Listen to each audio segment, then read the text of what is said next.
Hi எல்லோருக்கும் வணக்கம். நீதிமன்ற சேனல் இன்றைக்கி இந்த வீடியோவில் என்ன டாபிக் பார்க்க போகிறேன்னு பார்த்தீங்கன்னா, நியூ கிரிமினல் ஆக்ட், அதாவது பாரதிய நியாயக் சங்கீதா 2023, தமிழில் பாரதிய நீதி சட்டம் 2023, அதில் of right of private defence, தமிழில் தற்காப்புரிமை, அதை தான் இன்றைக்கி இந்த வீடியோவில் பார்க்க போகிறோம்.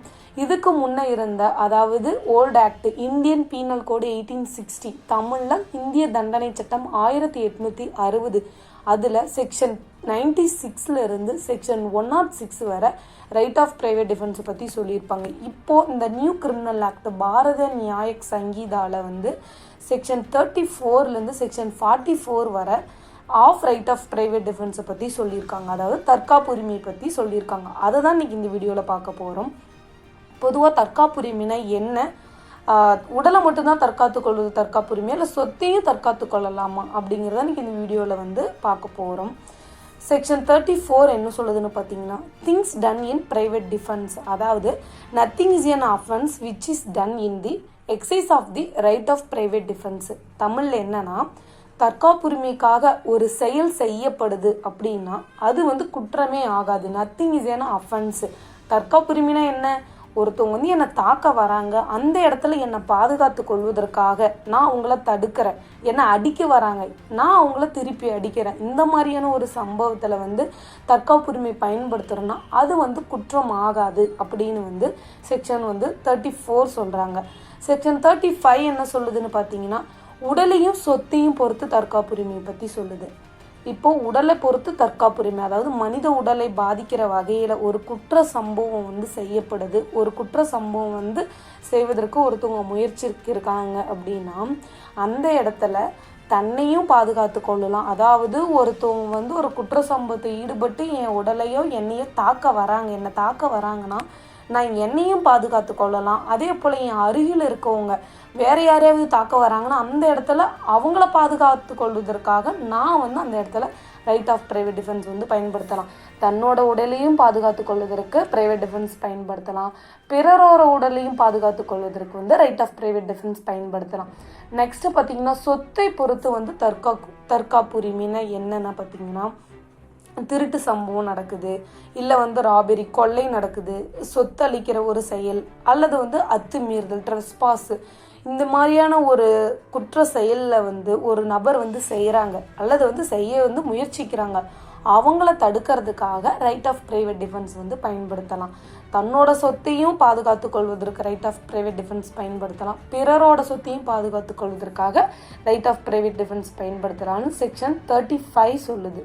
நெக்ஸ்ட்டு பார்த்தீங்கன்னா செக்ஷன் 36 என்ன சொல்லுதுன்னா, right of private defence against act of a person of unsound mind, அதாவது தமிழில் பைத்தியமாக ஒரு நபர் இருக்காங்கன்னா அவங்க ஒரு செயல் செய்கிறாங்க, அது குற்றம் ஆகாது அப்படின்னு செக்ஷன் 36 சொல்லுது. ஃபார் எக்ஸாம்பிள் என்னன்னா, ஏபின்னு 2 பேர் இருக்காங்க. ஏ எனக்கு ஒரு ஆப்போசிட்டில் இருக்க ஒரு நபர்னு வச்சுக்கோங்க, பி நான், என்ன அந்த ஏங்கிற நபர் தாக்க வராங்க. அந்த ஏ நபர் அன்சோன் மைண்ட், அதாவது பைத்தியமான நிலையில் இருக்காங்க. அந்த பைத்தியமாக இருக்க டைமில் என்னை தாக்க வராங்க, அதாவது என்னை கொலை செய்ய முயற்சிக்கிறாங்க அப்படின்னா அவங்க செய்கிற அந்த செயல் குற்றம் ஆகாது அப்படின்னு செக்ஷன் 36 சொல்லுது. ஆனால் அந்த நபர் அந்த குற்ற செயல் செய்கிறாங்கன்னா அந்த டைமில் அன்சோன் மைண்டாக இருக்கணும். ஏன்னா அன்சோன் மைண்ட்னா என்ன, பித்து நிலை, அதாவது பைத்தியமாக இருக்காங்க, தான் என்ன செய்கிறேன் அப்படிங்கிறத அவங்களாலே புரிஞ்சுக்க முடியாது, அவங்களால நிதானித்து புரிந்து கொள்ள ஒரு பக்குவம் இல்லாமல் இருப்பாங்க. அந்த டைமில் அவங்க ஒரு குற்ற சம்பவம் பண்ணுறாங்கன்னா அது குற்றம் ஆகாது அப்படின்னு செக்ஷன் 36 சொல்லுது. அதே போல் அந்த பைத்தியமாக இருக்க நபர் செய்கிற அந்த குற்ற சம்பவம் செய்யப்பட்ட சமயத்தில் அவங்க ஒரு நல்ல மனநிலையில் தான் இருந்தாங்க அப்படின்னு ப்ரூஃப் ஆகிட்டா அவங்க பண்ணுற அந்த குற்ற சம்பவம் அவங்க தண்டிக்கப்படுவாங்க அந்த குற்ற சம்பவத்தின் அடிப்படையில். ஓகேங்களா, இதுதான் செக்ஷன் 36 சொல்லுது. செக்ஷன் 37 என்ன சொல்லுதுன்னு பார்த்தீங்கன்னா, எந்த செயலை பொறுத்து தற்காப்புரிமை பயன்படுத்த முடியாது அப்படிங்கிறது தான் செக்ஷன் 37 சொல்லுது.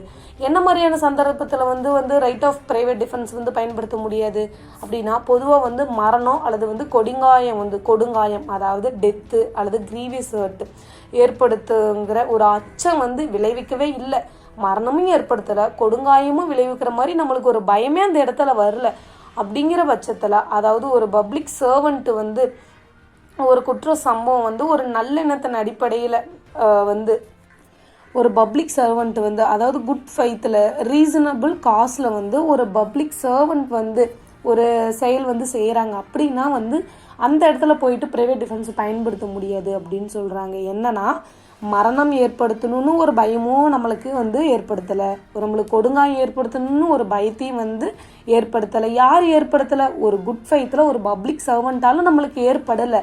அப்படிங்கிற ஒரு இடத்துல அந்த டைமில் வந்து நம்ம வந்து ரைட் ஆஃப் ப்ரைவேட் டிஃபென்ஸ், அந்த இடத்துல வந்து ரைட் ஆஃப் ப்ரைவேட் டிஃபென்ஸ் வந்து பயன்படுத்த முடியாது. நெக்ஸ்ட்டு பார்த்தீங்கன்னா இப்போது வந்து ஒரு பப்ளிக் அத்தாரிட்டி இருக்குது, அந்த இடத்துல வந்து தன்னை பாதுகாத்து கொள்வதற்கு வந்து அவங்கள வந்துட்டு அணுகலாம் அப்படிங்கிற ஒரு இடம், அந்த ஒரு கால அவகாசம் இருக்கும். அந்த டைமில் வந்து ரைட் ஆஃப் ப்ரைவேட் டிஃபென்ஸ் வந்து பயன்படுத்த முடியாது. இப்போது வந்து என்னை ஒருத்தவங்க கொலை பண்ண வராங்க, இல்லை என்னை அடிச்சிட்டாங்கப்பா, என்னை அடித்து நான் திருப்பி அவங்கள அடிச்சிட்டேன், அவங்க வந்து மயங்கி விழுந்துட்டாங்க.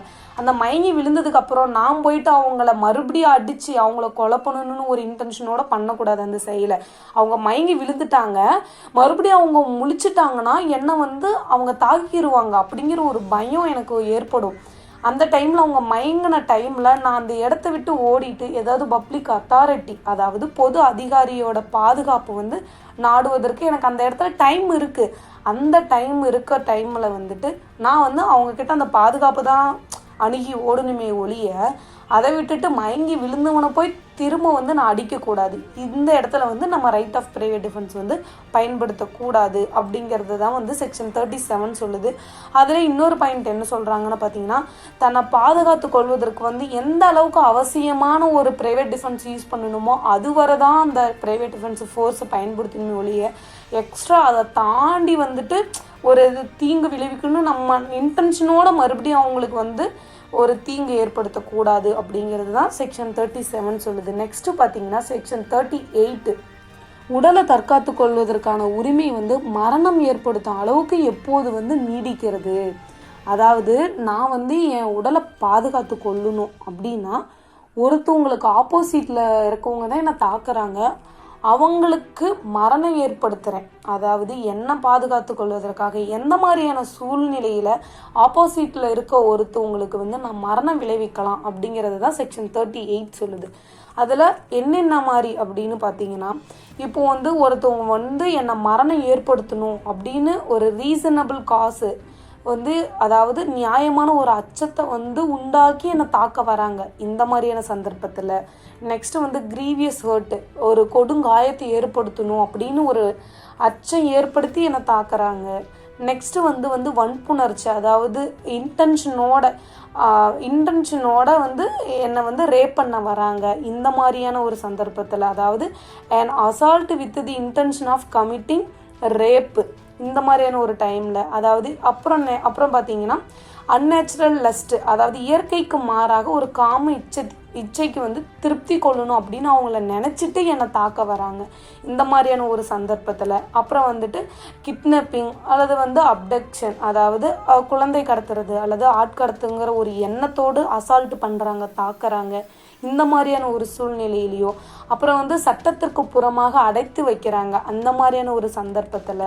அப்புறம் வந்து ஆசிட் வந்து வீசுறது, அதாவது ஆசிட் வந்து த்ரோ பண்ணுறது, அமில வந்து வீசுறது அல்லது வந்து ஊட்டுறது, அதே போல் அந்த வீச முயற்சிக்கிறது, அந்த ஊட்டுறதுக்கு வந்து முயற்சிக்கிறது இந்த மாதிரியான ஒரு சந்தர்ப்பத்தில் வந்து இதெல்லாம் ஏற்படுத்துகிறாங்க அப்படின்னா அந்த இடத்துல நம்ம வந்து ரைட் ஆஃப் ப்ரைவேட் டிஃபென்ஸை பயன்படுத்தி அதனால் ஒருத்தவங்களுக்கு வந்து மரணமே விளைவிக்கலாம் அப்படிங்கிற மாதிரி செக்ஷன் 38 சொல்கிறாங்க. இதுதான் நத்திங் இஸ் an offense. அதாவது வந்து தன்னை தாக்க வராங்க இந்த மாதிரியான ஒரு டைம்லனா அவங்களுக்கு வந்து மரணம் ஏற்படுத்தலாம்னு சொல்கிறாங்க. அதை விட்டுட்டு தன்னை அடிக்க தான் வராங்க, அடிச்சுட்டாங்க, ஒரு அடி தான் லேசாப்பட்டுருச்சு, என்ன நீ எப்படி அடிக்கலாம் அப்படிங்கிறது நம்ம கொடுவை எடுத்துகிட்டு போய் அவங்க வெட்டக்கூடாது. இது வந்து ரைட் ஆஃப் டிஃபென்ஸு கிடையாது. ஓகேங்களா? நெக்ஸ்ட்டு பார்த்தீங்கன்னா செக்ஷன் 38, 39, 40 வந்து உடலை தற்காத்து கொள்வதற்கான உரிமை பற்றி தான் இந்த பாரதிய நியாய சங்கீதாவில் வந்து சொல்கிறாங்க. நெக்ஸ்ட்டு பார்த்தீங்கன்னா செக்ஷன் 45 என்ன சொல்லுதுன்னு பார்த்தீங்கன்னா, சொத்தை பொறுத்து தற்காப்புரிமை வந்து மரண விலக்கு அளவுக்கு எப்போது நீடிக்கிறது, அதாவது செக்ஷன் 41, 42, 43 வந்து ப்ராப்பர்ட்டி பற்றி சொல்கிறாங்க. அதில் செக்ஷன் 41 வந்து ஒரு சொத்தை தற்காத்து கொள்வதற்காக எப்போது ஒருத்தவங்களுக்கு மரணம் ஏற்படுத்தலாம் அப்படிங்கிற மாதிரி சொல்கிறாங்க. ராபெரி, அதாவது கொள்ளையடிக்கிறது. அப்புறம் பார்த்தீங்கன்னா ஹவுஸ் பிரேக்கிங் எப்போனா after sunset and before sunrise, அதாவது சூரியன் மறைஞ்சிறதுக்கு பின்னால் சூரியன் உதிப்பதற்கு முன்னால் அந்த டைமில் வந்து ஒரு வீட்டை உடைச்சி ஒரு வீட்டுக்குள்ளே வந்து உள் நுழையிறது, இந்த மாதிரியான ஒரு சந்தர்ப்பத்தில். அப்புறம் பார்த்திங்கன்னா ஒரு மனித குடியிருப்புக்காக பயன்படுத்துகிற அல்லது வந்து ஒரு சொத்தை வந்து பாதுகாத்து கொள்வதற்காக பயன்படுத்துகிற ஒரு இடமாகட்டும், அதாவது கட்டிடம், கூடாரம், கப்பல், படகு போன்ற காலம், இதெல்லாம் வந்து தீயிட்டு வந்து அழிக்கிறது. இந்த மாதிரியான ஒரு சந்தர்ப்பத்தில் இந்த மாதிரியான ஒரு செயலில் ஈடுபடும் பொழுது வந்துட்டு நான் தான் சொத்தை பாதுகாத்து கொள்வதற்கு ஆப்போசிட்டில் இருக்கவங்களுக்கு மரணம் விளைவிக்கிற அளவுக்கு வந்து நீட்டிக்கிறது அப்படிங்கிறது தான் செக்ஷன் 41 வந்து சொல்லுது. நெக்ஸ்ட்டு பார்த்திங்கன்னா தெஃப்ட்டு, அதாவது திருட்டு, சொத்தளிக்கிறது, இல்லை வீட்டுக்குள்ளே வந்து அத்துமீறி நுழையிறது, இந்த மாதிரியான ஒரு சந்தர்ப்பத்தில் வந்து ஒருவருக்கு மரணம் விளைவிச்சு கூட தன்னோட சொத்தை வந்து பாதுகாத்து கொள்ளலாம் அப்படிங்கிறது தான் செக்ஷன் 41 வந்து பாரதிய நியாயக் சங்கீதா 2023 சொல்கிறாங்க. நெக்ஸ்ட்டு பார்த்திங்கன்னா அதாவது செக்ஷன் 41, 42, 43 வந்து ப்ராப்பர்ட்டி பற்றி சொல்லுது. நெக்ஸ்ட்டு பார்த்திங்கன்னா செக்ஷன் 44 என்ன சொல்லுதுன்னு பார்த்தீங்கன்னா நிரபராதி ஒருவருக்கு வந்து தீங்கு ஏற்படும் நிலையில் வந்துட்டு அவங்கள வந்து தாக்குறது வந்து அது வந்து அஃபென்ஸ் ஆகுமா ஆகாதா. ஃபார் எக்ஸாம்பிளாக நான் சொல்கிறேன், இப்போ ஏபின்னு ஒரு நபர் இருக்காங்க, ஆப்போசிட்டில் ஏ வேண்டாம், இப்போ வந்து ஒரு கூட்டு கும்பலாக இருக்காங்க. அதாவது வந்துட்டு என்னை வந்து அந்த கும்பல் என்ன பண்ணுறாங்கன்னா என்னை வந்து கொலை செய்கிறதுக்காக வந்து முயற்சிக்கிறாங்க. என்னை வந்து அந்த என்னை கொலை பண்ணணும் அப்படின்னு ஆப்போசிட்டில் இருக்க ஒரு 5 பேருக்கு மேலே இருக்க ஒரு கும்பல் வந்து என்னை வந்து தாக்க முயல்றாங்க. அந்த டைமில் வந்து நான் துப்பாக்கி வச்சுருக்கேன், நான் துப்பாக்கி பயன்படுத்தினாதான் தன்னை பாதுகாத்து கொள்ள முடியும். அதே போல் அந்த கும்பலில் இருக்கிறவங்கள சுட்டாதான் என்னை அந்த இடத்துல பாதுகாத்து கொள்ள முடியும் அப்படின்னு ஒரு சந்தர்ப்பம் இருக்கும். அதே போல் அந்த கூட்டத்தில் எங்கேயாவது ஒரு குழந்தை இருக்கலாம், அந்த குழந்தைக்கு வந்து ஆபத்து ஏற்பட்டாதான் தன்னை வந்து அந்த இடத்துல பாதுகாத்து கொள்ள முடியும் அப்படிங்கிற ஒரு சூழ்நிலை இருக்கும் பட்சத்தில் என்ன பண்ணலான்னா, நான் துப்பாக்கியால் அது ஒரு கும்பல் என்னை கொலை பண்ண வராங்க, நான் துப்பாக்கியால் வந்து அந்த கும்பலை நோக்கி சுடுறேன். அப்படி சுட்டதுனால அங்கே இருக்க ஒரு சிறு இளங்குழந்தைகளுக்கு இளங்குழந்தைக்கு வந்து ஒரு காயம் ஏற்படுது. அப்படி காயம் ஏற்படுதுன்னா அதுக்கு வந்து நான் வந்து குற்ற சம்பவத்தில் ஈடுபட்டவங்களா ஆவனா அப்படின்னா கிடையாது. நான் வந்து அந்த இடத்துல ரைட் ஆஃப் ப்ரைவேட் டிஃபென்ஸு தான் நான் வந்து பயன்படுத்தியிருக்கேன். இதுதான் செக்ஷன் 34 செக்ஷன் 44 வர பாரதிய நியாயக் சங்கீதா 2023 வந்து சொல்லியிருப்பாங்க. ஒரு தற்காப்புரிமைனா எடுத்த உடனே வந்துட்டு அதுதான் சொன்னேன், இப்போ ஆப்போசிட்டில் வந்து என்னை வந்து தாக்கணுன்ட்டு முயற்சி பண்ணுறாங்க, அந்த தாக்க வராங்கன்னா அந்த அளவுக்கு தான் நான் என்னோடய ஃபோர்ஸை பயன்படுத்தணும். என்னை அங்கேருந்தே அடிக்க ஓடி வராங்க, அப்படி ஓடி வராங்கன்னு எனக்கு தெரியுது ஒரு 2 அடி டிஸ்டன்ஸில், நான் என்ன பண்ணுறேன், உடனே கொடுவாவோ இல்லை என் கையில் இருக்க கத்தியோ ஏதாவது எனக்கு கையில் கிடைக்கிறது எடுத்து அவங்கள குத்திடக்கூடாது. அதாவது தன்னை வந்து தாக்க வராங்க, தனக்கு அந்த இடத்துல கொடுங்காயம் ஏற்பட்டுரும் அப்படின்னு ஒரு பயம் நம்மளுக்கு வந்து ஒரு ஃபயர், அதாவது ஒரு நியாயமாக ஒரு அச்சத்தை வந்து அவங்க ஃபியர் வந்து ஏற்படுத்தணும். அந்த டைமில் தான் நம்ம ப்ரைவேட் டிஃபென்ஸை யூஸ் பண்ணணுமே ஒழிய அதை தாண்டி வந்து தற்காப்புரிமை வந்து பயன்படுத்தக்கூடாது. இப்போது ரைட் ஆஃப் ப்ரைவேட் டிஃபென்ஸ்னால் என்ன, அது வந்து செக்ஷன் 34 நத்திங் ஈஸியான அஃபென்ஸ்னே ஒரு டெஃபினேஷன் கொடுத்துட்டாங்க நம்மளுக்கு.